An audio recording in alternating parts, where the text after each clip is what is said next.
Hi, it's Ron Brown for your Being Truly Well Minutes for today, the day before Thanksgiving, and we're going to be talking about two things. Number one, what are you thankful for? I know that's tomorrow, but I want to talk about it today. Each one of us has accomplished things in our lives. They might be small things. It might be having given birth to a wonderful child. It might be that you graduated with honors or the top of your class or near the top of your class. Or it may be that you accomplished something in your personal walk. As a person, you were able to go jogging and you went 6 miles. Could be anything. What are the things that you are thankful for? Accomplishments that you know you did. Why do we want to look at the past? Well, there are some things in our past that can be indicators, things that we can be proud of, that help bind the mortar of our very essence and help build a solid foundation as we go toward the things we desire and want in the future. Think about that. What are you very, very proud of? What are you happy about? What gives you joy from what you have been part of? I am very happy that I have an amazing family. I have a father who, when my mother was dying, was there for her every day. And it wasn't easy. My mom was suffering a lot, and emotionally she was going through so much. And my father just stood by her. He moaned a little bit, but you know what? He was there for her, and he gave her love. True, compassionate love. Perfect example of what a man should be, is willing to be there for a person truly. That's an accomplishment that I'm so proud that he's my father. He's always been there for me as well. And I can't tell you what a joy it is to have a father who, everyone in the community who knows him, knows what a blessing he is. That's a perfect example of someone that truly is admired. And yet he's an exceptionally humble man. He's always saying, don't worry about me, don't worry about me. But he is one of the most loving, compassionate examples on this earth. And I'm so honored that he's my father. I'm proud of that. It's nothing I've accomplished, but it's something I was able to see, unfold. And it unfolded even more in his later years than it did in his earlier years. He's a deeply, wonderfully Christian man who, goes to church every Sunday and has a truly loving relationship with his girlfriend who is just as equally spiritual and fun. And I'm so blessed that they're in my life. And, they've been there for me so many times. It's joy to know them. Do you have people like that in your life? Are they there with you when you do those accomplishments, those goals? I can think back of all the things that I've done in my life. And some of them were bad. Some of them, are regrets. But if you dwell on those, then your future is going to equal your past. But if you know, for example, that you talked to someone until 3 a.m. because they were thinking about killing themselves, and they didn't, and they turned their lives around, and now they're living in a prosperous relationship with someone, that I'm proud of. Someone that I didn't even know, who I talked to long distance. So many people that I've had in my life that I've shared from the deep love that I had as an example of my father, because he always had it inside, but then he started to manifest it outside. And that loving example is what encourages me so much. So, me wanting to be a life coach and losing this weight and helping others to do the same and to live what their true potential is, that's all because of the seeds that were planted from a loving example of my father and using the gifts that came to me from the universe. All the loving people that I've known in my life, from when I was in South Dakota in the Air Force. And, I saw such compassion and love there. I recall one time in particular, we were at Pastor Roy's house, and we were having a prayer meeting. And prayer at Pastor Roy's house was always a blessed time, because it would start off with playing guitar music. And I remember this one time in particular. We were singing songs from our spirit to God. And all of a sudden, we just laid in the very presence of the universe in God, in His hands. And it felt like we were there for an eternity. It was only an hour or so. But I remember someone knocked at the door and we came back. But that love and embrace that I felt from the universe was the first time I really connected and realized that we can connect with the divine in our lives, with Jesus Christ or with Buddha or whoever you believe in. You can connect with the divine. You can truly be wrapped in arms of love to give you the strength, the wisdom, and the knowledge to move forward. I know I'm talking a little religious today, but it is a near thankful holiday. If you don't believe in God or the universe, then I kind of feel sorry for you, but if that's truly what you are, that you truly believe there's nothing after this world, I have to respect you for believing that. But I want you to tap into the power of you. And when you do that, and you truly listen to the inner voice in you, guiding you. Yesterday I talked about that wanting a peanut butter and jelly sandwich, and your mind is going out there to go get it before you ever take one step. Well, that doesn't happen all on its own. There's a programming going on. So if you believe in programming, divine programming, then okay, we'll settle for that. Baby steps. But whatever you are, whether it's believing in Allah or Jesus Christ or Buddha, or if it's just meditation for you, or if it's just a connection to the universe that's divine, great. Tap into that power. Be thankful for the things you've accomplished in your life, for the conversations or experiences that you've truly allowed to happen in a positive way that's helped others, or that you've achieved from going to school and graduating classes. Whatever it is that you're proud of, write them down.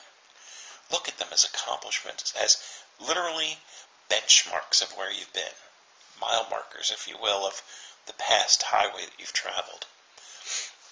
And then write out the second part I want to talk about today. Jim Rohn, who is an amazing speaker who I've been listening to for years, and he talks about one major thing, and that's, he talks about, he's passed away this past year in 2010, but before he died, he had this extensive library of positive thoughts, of goals and setting them. And you hear things, but sometimes we're like wet cement. We hear things, but we're not quite settled in enough to become the solid foundation. Well, I've been ready. This past month has been exceptionally enlightening, and my cement is truly becoming solid enough to be that solid foundation that I require for taking the steps to build the bricks and the mortar that's not going to be watered down, and it's not going to be half built, and it's not going to collapse. It's going to be solid and take me to the next level.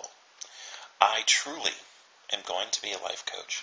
I, Ron Brown, am going to weigh 220 pounds and be physically fit. And I am going to be a life coach that's going to, again, touch lives. Not just through my writings and words and my books that I write, but through my life experience and sharing and helping others to see their true potential. I've found my vision. What's yours? I'd really like to know. So if you are watching this on YouTube, find me on Facebook. We are all one. Namaste is my name on Facebook. Find me over there. Send me a message. You don't have to post it on my wall. Send me a message on there. And tell me, what are you heading toward? What's your power? What are you heading toward to help others, or your life's passion and desire? Speak it into existence. The way that God created the universe is by speaking it, according to the Bible. And there's power in words. Words are things. I learned that so long ago.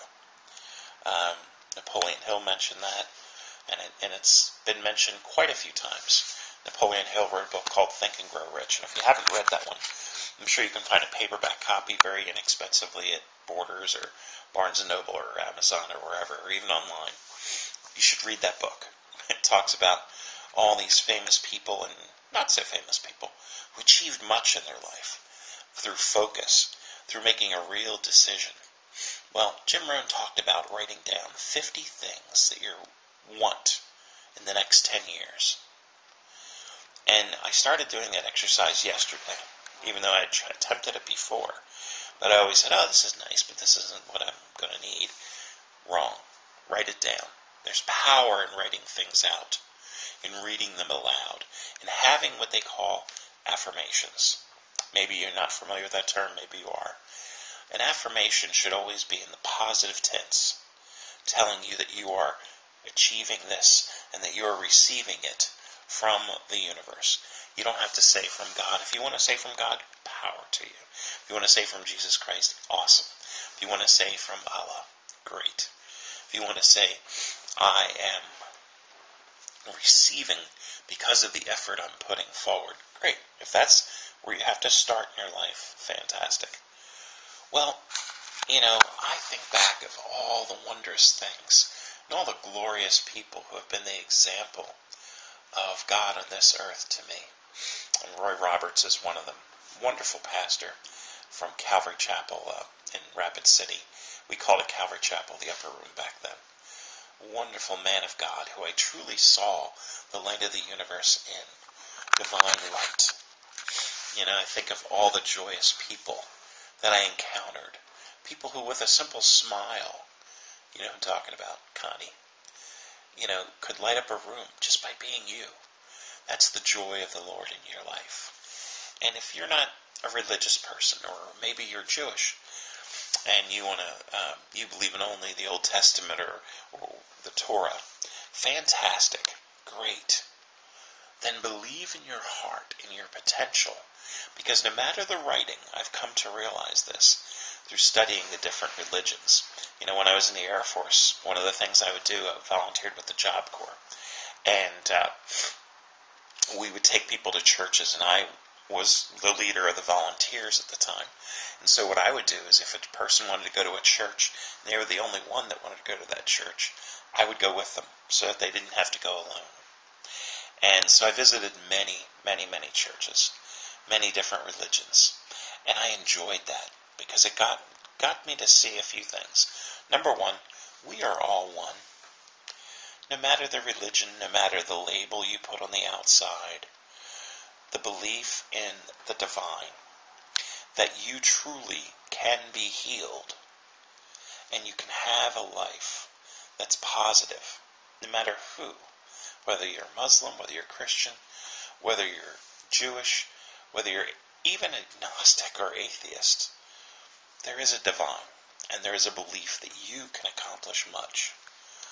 We were given this wonderful computer in our head. Remember we talked about GEICO yesterday. Garbage in, garbage out. It's the data you put in. If it's not valid, what's going to come out is not valid. So, believe in yourself. Believe in the divine today. Believe in yourself and the love of God in you, or the universe, or whatever you would like to put it.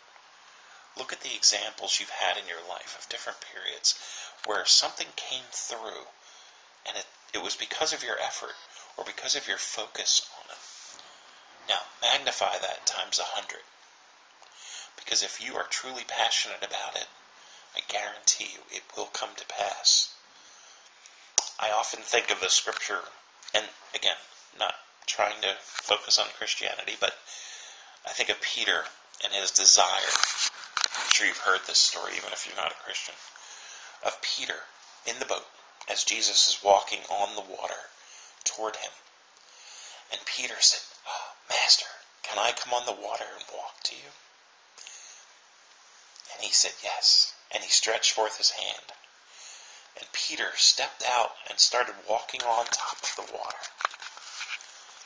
And then a wind of the world came and blew past him, and Peter began to sink because it took his eyes off the Lord. Wow. Just that story alone. The miracle was not that Peter was walking on the water, but that he was able to accomplish it only when his eyes were on his goal. In that case, Jesus, who stretched forth his hand. He saw the hand of Jesus. He saw him and was walking toward him. The things of the world are always going to blow your way. Could be unemployment. I've been there now. It could be your family in a crisis you're going through. It could be a child who's sick. Those things are going to blow in your way. Always. Don't take your eyes off your marker, off where you're heading, off your goal. Why? Because you can accomplish much. You can reach your goals. Don't take your eyes off of your marker. Desire it with all your heart, mind, and spirit. And if it's not meant to hurt others, if it's not meant to cause pain, if it's not something that you know in your gut is not right for you, then you're going to accomplish it. You know, if you set a goal, I want to have this house, this very house, but someone's been living there their entire lives and they're going to pass it to their next generations. That's what I call a foolish goal. But if you seek within yourself and know why you want something, you want a house like that, or you want a life like that, or you want to be able to help people, or you want to be able to raise your children so that they truly become prosperous in their lives, then they've got to have an example in you. So I want you to focus today. Write down, what are the 5 things you're very proud of?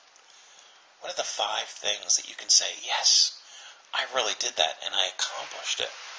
It's important you know your past victories. And then what am I heading toward? What are the 50 things that you would like to accomplish in the next 10 years? Let your mind go. Just write them down. And then after you've written them down, take a look through them and say, if I want these things, what am I willing to do to get them? What am I passionate about? What do I truly want in life? And you don't have to be rich. It's nice to be rich, but rich doesn't bring you happiness. You know, I often think of, there's an example of a famous person, and he was literally only able to drink goat's milk, I think it was, toward the end of his life because his stomach was so upset from all the, battles he had. His ulcerated stomach couldn't handle things, and he had to drink just a certain kind of milk. I can't remember the exact kind. But I thought about that, and I was like, wow, that's tragic. That you sacrifice for what? His goal wasn't clear enough. He let things get to him. But if you're honest and forthright and truly wanting to live an authentic life, a life of empowerment from within, you can accomplish much. So write your goals out. Write them out. 10 years, let your mind wander, and then look at that as a little map that you can then look at, and right next to them, this and this and this is important, this is doable in a year or two. These are doable because I'm going to do this. Write out a formulation. Write out affirmations. We'll talk more about this stuff. I'm going to record a video for tomorrow, and I'll post it, and it'll be there. If you're not able to watch it on Thanksgiving, watch it on Friday. If you're Black Friday shopping, power to you. Enjoy the crowds. But have a blessed Thanksgiving. From the universe, from me to you. I bid you peace, joy, love, and accomplishment. This is Ron Brown for your Being Truly Well Minutes. Have a great day.